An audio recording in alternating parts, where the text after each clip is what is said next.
Bonjour et bonsoir à tous, c'est Mysterian et aujourd'hui, pour ce premier pause culture, je vais vous parler d'un sujet qui me tient particulièrement à cœur, le football.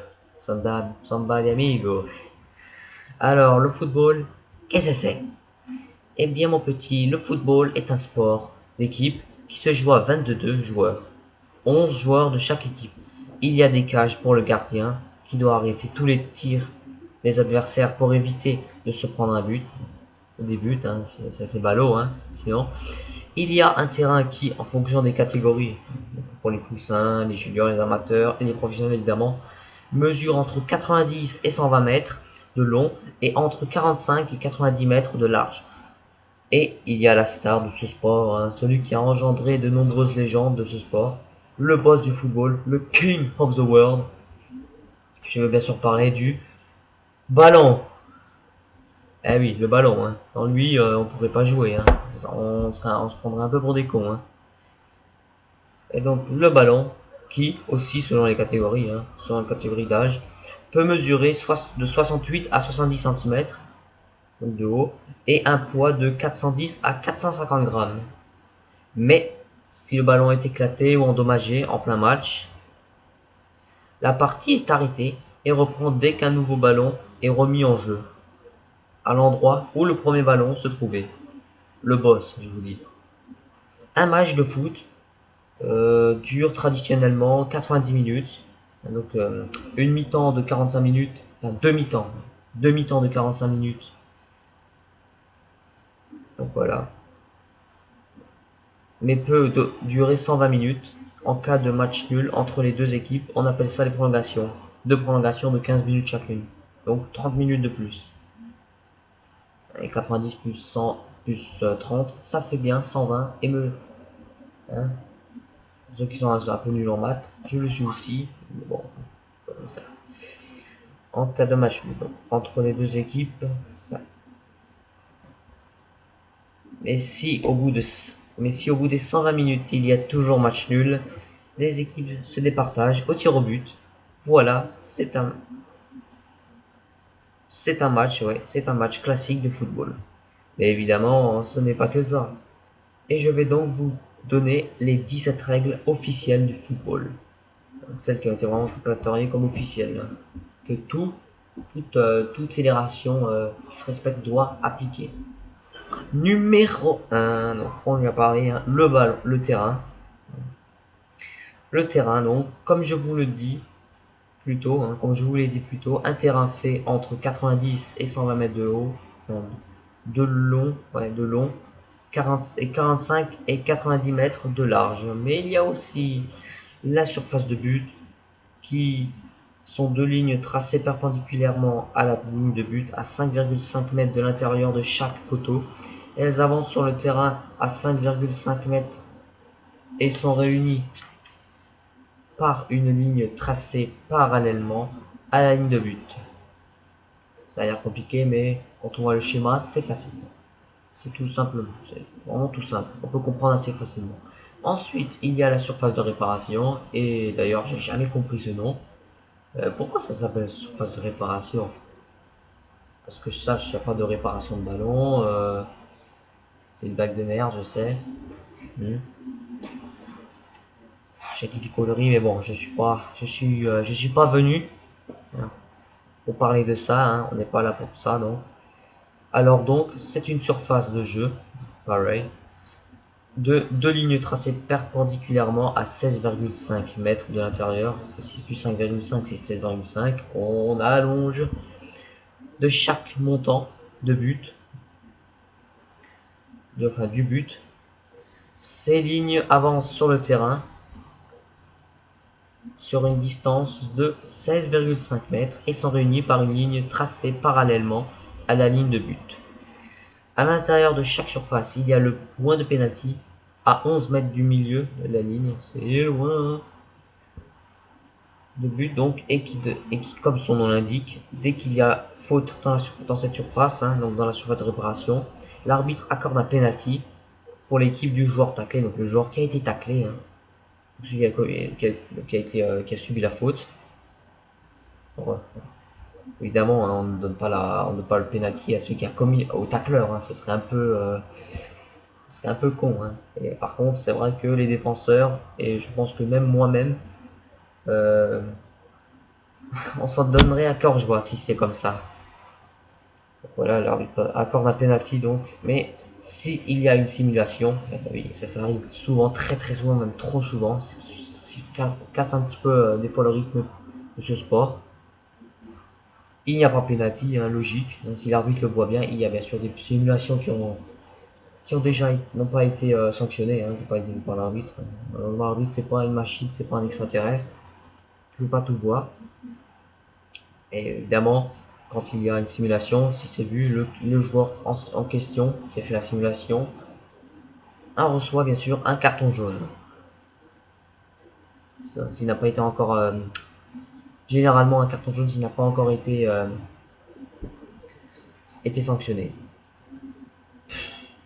Et à l'extérieur de chaque surface de réparation est tracé un arc de cercle de 9,15 mètres de rayon.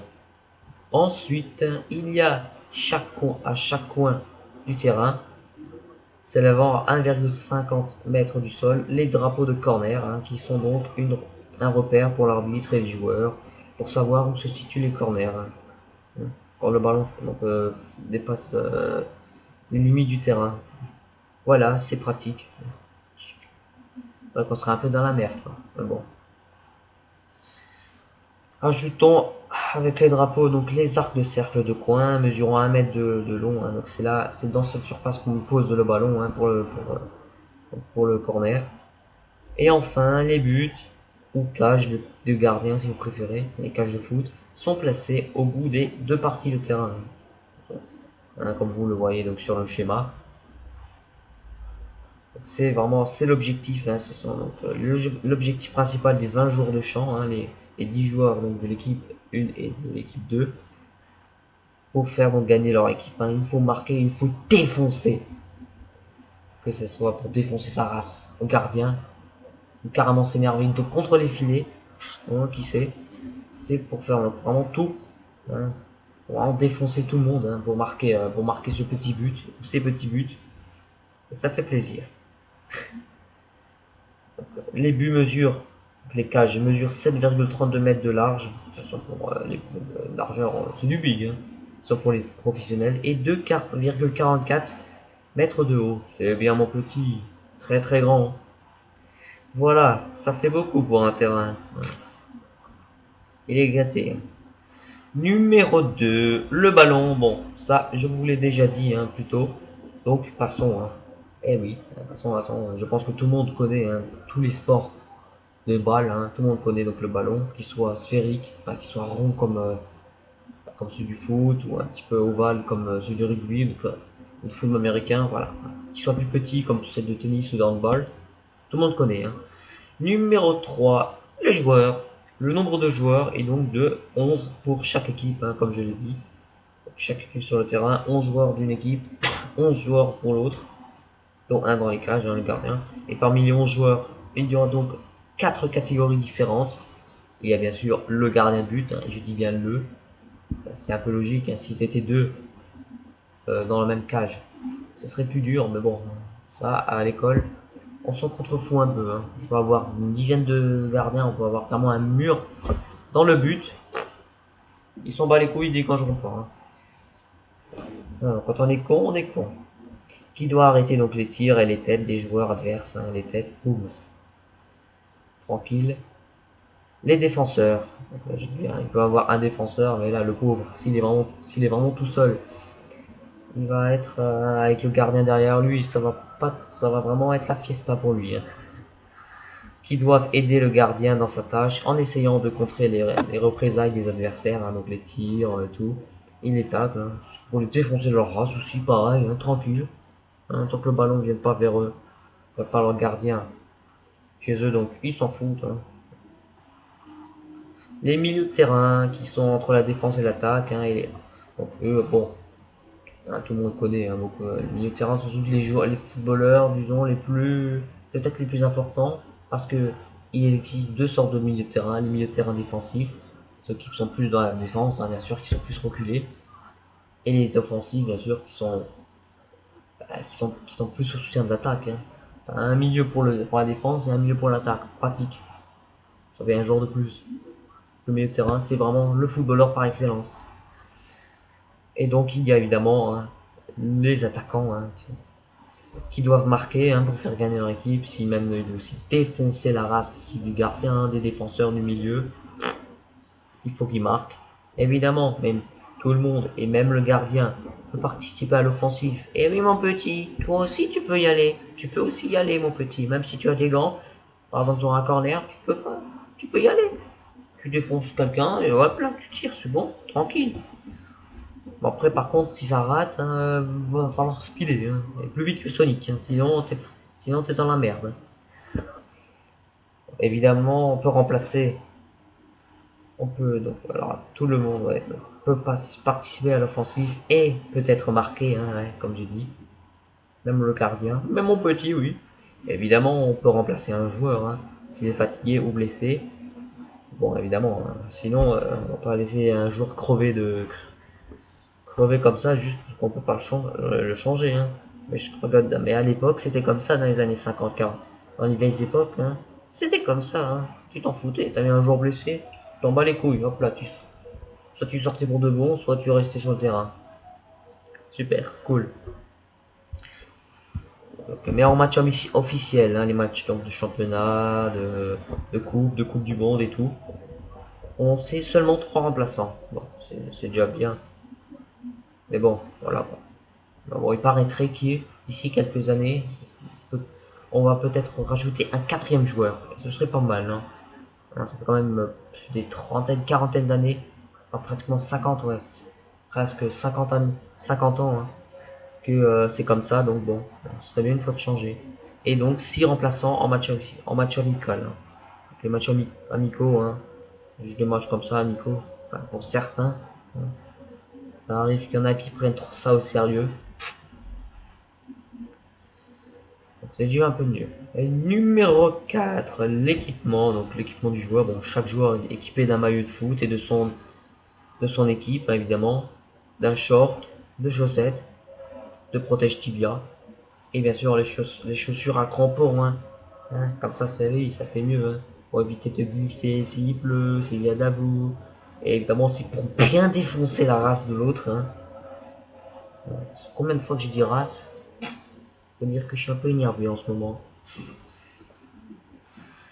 Numéro 5, l'arbitre. Ah bah alors lui, hein, c'est le policier du foot. Hein. Ça, en cas de faute, il peut siffler un penalty ou un coup franc. Mais si la faute est plus grave, il peut sortir le carton jaune. Et si la faute est dangereuse, c'est vraiment du meurtrier quoi. Du style Jackie Chan Kung Fu dans ta gueule, hop dans ton torse et tout. Évidemment, il va pas venir, il va pas faire. Ouais, on va se calmer un petit peu. Hein. C'est pas vraiment légal de faire ça, monsieur. Un coup franc, un carton jaune et que ça ne se reprenne plus. Non, là, direct, l'arbitre qui sent le rouge. Et ça peut arriver que si un joueur fait déjà une faute, il a eu un jaune. S'il refait une même faute un peu plus tard, évidemment, l'arbitre revient vers lui. Il dit ah, toi, tu as déjà fait une faute, mon petit. Le carton jaune et le carton rouge. Ça fait 2 cartons jaunes égale un carton rouge. Et une suspension de 2 matchs. Enfin, je crois. Évidemment, l'arbitre, c'est dans les matchs de foot ou sur un jeu vidéo, hein, PES, FIFA. Oui, évidemment, l'arbitre, c'est sans doute celui que tu vas engueuler le plus. Hein. Un culé d'arbitre de merde, ça c'est sûr. Numéro 6, les arbitres assistants. Bah, parce que oui, l'arbitre n'est pas seul. Hein. Et tant mieux, parce que ce serait un peu le bordel pour lui. Et il serait vite dans la merde. Il pourrait vite faire tout. Hein. Il y a le juge de touche qui s'occupe des sorties de ballon, hein, donc qui lève un drapeau, hein, soit quand le ballon sort, soit quand il y a un hors-jeu. Et il y a aussi 2 autres arbitres. Bon, eux, ce sont les arbitres qui sont aux 2 extrémités des cages hein, pour voir s'il y a un hors-jeu ou pas. Enfin, si la balle, pardon, je reste con. Si, peut-être aussi des fois, mais surtout si la balle a dépassé ou pas la ligne. Hein, et bon, apparemment, avec la fameuse Goal Line Technology, hein, je pense que qui a été utilisé pour la Coupe du Monde notamment. Donc je pense que ça remplacera les arbitres, hein, des fois incompétents. Donc, Voilà. Numéro 7, la durée du match. Ah, ça aussi, hein, je l'avais déjà dit, hein, donc passons, hein, c'est 90 minutes, hein, comme je vous l'ai dit. Ensuite, numéro 8, le coup d'envoi et reprise du jeu. Le débat du coup peut varier chez certains pays, hein. Enfin, le début, pardon, pas le débat. Ça peut faire débat, évidemment. Mais le début, évidemment, hein. Par exemple, chez nous en France, un bon vieux match de Ligue 1, Montpellier-Lyon, du bon goût. Ou un bon vieux OM-PSG. Alors bien, petite parenthèse, si vous me demandez quel est mon club préféré, c'est Marseille. Et fermez vos gueules, ok? Parce que moi, Marseille, on a la Ligue des Champions. Olé! En France, dans un autre pays européen, 90% des matchs, ou à peu près, commencent à 21h, quoi. Mais ça peut être aussi 14h, 15h ou 16h, par exemple. La pause se fait après 45 minutes de mi-temps, hein, première mi-temps 45 minutes, ensuite on a 10-15 minutes de pause, et nous, pour les joueurs et nous, on doit se cotiner les putains de pubs de merde. Mais bon, heureusement, les jeux de foot, c'est pas comme ça, hein. Tant mieux. Donc la pause, voilà, donc ensuite, la deuxième mi-temps recommence, après de 15 minutes d'attente. Numéro 9, le ballon en jeu et en du jeu. Le ballon en jeu, enfin, le ballon est en jeu lorsqu'il rebondit dans le terrain de jeu après avoir touché un montant du but, la barre transversale ou un drapeau de coin,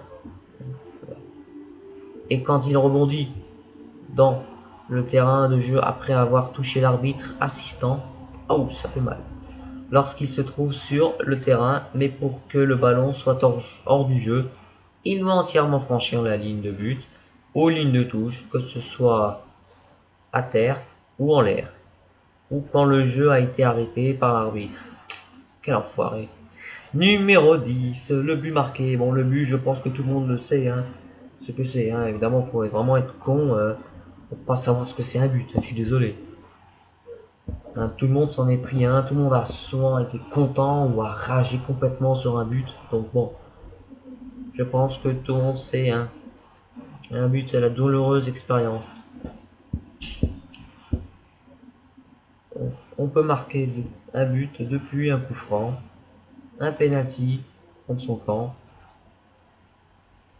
comme un loser, un corner et même depuis le coup d'envoi. Et ça, on peut dire ce qu'on veut, mais ça, c'est la putain de fucking classe ever. Chapeau l'artiste. Mais par contre, le but peut être refusé si le ballon franchit la ligne en étant crevé. Enfin, crevé, je dis bien, et pas fatigué. Hein. Le ballon il est complètement crevé, hein. Style boum, une punaise, merde, il est crevé. Si le ballon a été Si le ballon a été touché par un joueur en position d'hors-jeu, sur coup franc indirect, sur coup franc, ouais, sur coup franc direct, lorsque le joueur botte dans son propre but, sur balle à terre, sur touche directe, sur coup de pied de coin contre son camp, sur coup de pied de but contre son camp, ou si l'arbitre a sifflé avant que le ballon ne pénètre dans le but, et ce qui est parfaitement dégueulasse. Numéro 11, le hors-jeu. Bon, je pense que tout le monde sait aussi ce que c'est un hors-jeu, hein, donc je passe. Numéro 12, les fautes. Ça. Tout le monde sait ce que c'est une faute, hein. Vilain, pas moche, vilain moche, hein, un croche-pied. Tout le monde s'en est pris un dans la gueule. Hein. Et pour les coups francs directs. Donc les fautes pour les coups francs directs sont quand on donne ou essaie de donner un coup de pied sur l'adversaire. Vilain garçon, vilain. Si on fait ou essaye de faire un croche-pied à l'adversaire, si on saute sur un adversaire, lol. Si on charge un adversaire, etc., vous voyez le truc. Et pour un coup franc indirect, si on conserve le ballon plus de 6 secondes dans les mains, et si on touche une nouvelle fois le ballon des mains après l'avoir touché, sans qu'il n'ait été touché par un autre joueur, etc., etc. Oui, parce il y en a d'autres comme ça, et Et beaucoup donc, bon bah regardez sur internet, hein, sur Wikipédia, qu'est-ce que vous voulez que je vous dise? Vous aurez tout là, hein. Et numéro 13, le coup franc. Bon, j'en ai parlé, donc on passe. Numéro 14, le penalty. Ça aussi, j'en ai parlé et je pense que tout le monde sait ce que c'est. Hein, se faire tacler dans la surface ou simuler. Et marquer évidemment hein, l'espoir de tout un pays. Oh. Numéro 15, la touche. Bon, quand le ballon sort des limites du terrain, un joueur remet en jeu le ballon des mains. Voilà. Numéro 16, le dégagement des 6 mètres. Bah, ça, tout le monde connaît, hein. Quand le ballon sort de la ligne de but, sans avoir été touché par le défenseur de l'équipe du gardien, son équipe, dans sa propre équipe. Donc ce dernier, pour rejouer la balle, hein, pour faire rejouer, pose le ballon à 6 mètres de son but, tel le nom, et dégage la balle. Et enfin, numéro 17 et dernière règle du football, le corner. Quand le ballon sort des limites de la ligne de but, en ayant été touché par le joueur adverse, et donc le joueur de l'autre équipe dégage le ballon dans l'arc de cercle le plus proche où il est sorti. Voilà, c'est tout pour ce premier pause culture. Oh yeah. Évidemment, j'en ferai d'autres et aussi un autre sur le football vu que je n'ai pas parlé de son histoire, des compétitions, des équipes et des joueurs emblématiques de ce merveilleux sport. Parce que si j'aurais fait ça rien que pour l'histoire, ça aurait duré au moins 10 minutes de plus, voire 20, hein, si on compte tous les autres. Donc ça je ferai dans une autre vidéo. En tout cas, je vous retrouve prochainement pour une prochaine vidéo. Ah, ciao, bonsoir!